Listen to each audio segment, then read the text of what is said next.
پھر ایک استمنا بالید ہے، ہاتھ سے اپنی وہ خواہش پوری کر لینا، اس کے بارے میں جواز کا بھی فتویٰ ہے کہ اگر کوئی شخص نکاح کی صلاحیت نہیں رکھتا، پیسے نہیں ہے، وہ مہر نہیں دے سکتا، اور ساتھ ہی یہ کہ اپنی شہوت کے اوپر پوری طرح قابو نہیں پا سکتا، تو اگر اس حد تک استمنا بالید جسے کہتے ہیں اگر پورا کر لے تو اس پر ملامت نہیں ہوگی، لیکن یہ کہ پسندیدہ نہیں ہے۔ آج صبح صبح کسی ساتھی نے ڈاکٹر اسرار صاحب رحمہ اللہ کے حوالے سے یہ ویڈیو مجھے سینڈ کی اور پوچھا کہ کیا شریعت میں اس چیز کی اجازت ہے یا نہیں۔ اب اس کی تفصیل سمجھیے۔ قرآن و حدیث کی واضح تعلیم، رسول اللہ صلی اللہ علیہ وسلم نے فرمایا، یا معشر الشباب من استطاع منکم الباءۃ فلیتزوج، اے نوجوانوں، تم میں سے جو نکاح کی استطاعت رکھتا ہو وہ نکاح کرے، اور جو نکاح کی استطاعت نہ رکھتا ہو وہ روزہ رکھے، کیونکہ روزہ شہوت کو توڑ دیتا ہے۔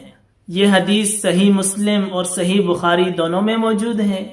اسی لیے علماء فرماتے ہیں جب نکاح ممکن نہ ہو تو روزہ، نگاہ کی حفاظت، ذکر اور گناہ کے اسباب سے دوری اختیار کی جائے۔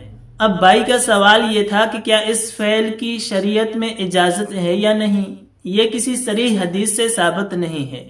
بعض فقہا خصوصاً حنبلی علماء فرماتے ہیں اگر کسی شخص کو زنا میں پڑنے کا حقیقی اندیشہ ہو، نکاح کی قدرت بھی نہ ہو اور گناہ سے بچنے کی کوئی اور صورت بھی نہ ہو تو کم تر برائی کے طور پر وقتی اجازت دی جا سکتی ہے، لیکن اسے پسندیدہ یا معمول کا عمل نہیں کہا جائے گا۔ یہ رخصت اضطراری حالت کے لیے ہے۔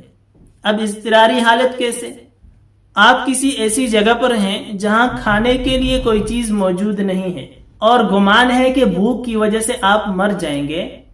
اگر وہاں پر کوئی مردار چیز موجود ہے تو آپ کو شریعت اجازت دیتی ہے کہ اتنی مقدار میں کھا لیں کہ آپ کی سانسیں چلتی رہیں، آپ زندہ رہ سکیں۔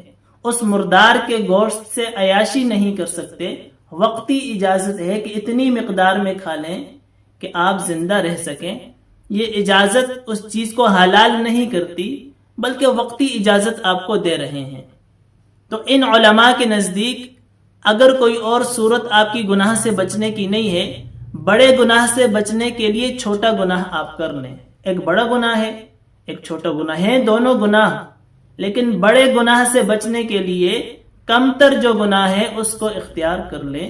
اضطراری حالت میں وہ علماء اجازت دیتے ہیں، لیکن جمہور علماء، احناف، شوافی کا راجح قول یہی ہے کہ شریعت میں اس چیز کی اجازت موجود نہیں ہے۔ شریعت نے اس موقع پر روزہ کی ہدایت دی ہے، نہ کہ اس فعل کی۔ چنانچہ جمہور علماء اس رخصت کو قبول نہیں فرماتے۔ ڈاکٹر اسرار صاحب رحمہ اللہ نے بھی اضطراری حالت میں رخصت والے قول کا ذکر کیا ہے، نہ کہ اس عمل کو پسندیدہ یا اس قول کو راجح قرار دیا ہے۔